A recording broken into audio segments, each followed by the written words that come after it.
It was, and it starts right back with Coach Pop because I was with the Spurs that year that I had just talked about when we had lost in the playoffs.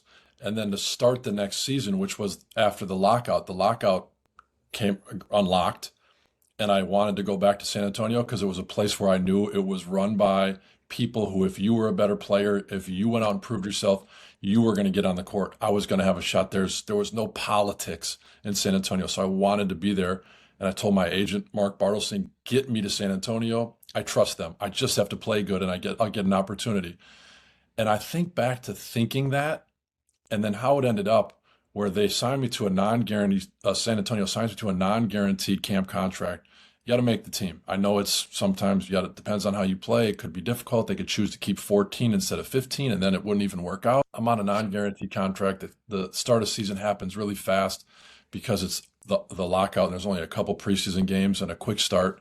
And what I'll share is not everything that I knew at the time, but what happened that I know now.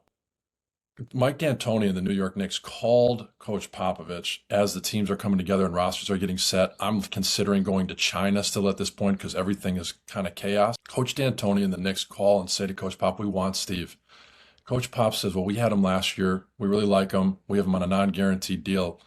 We're not going to give him up. And basically made Coach D'Antoni guarantee Coach Pop that he would give me a 1-year guaranteed contract and that he would only let me go if I was going to have a big role on the team because otherwise Coach Pop said he wants to keep me.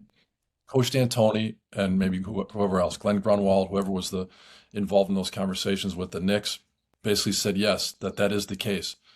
Coach Pop calls me in his office after that conversation the next morning and he says, Steve,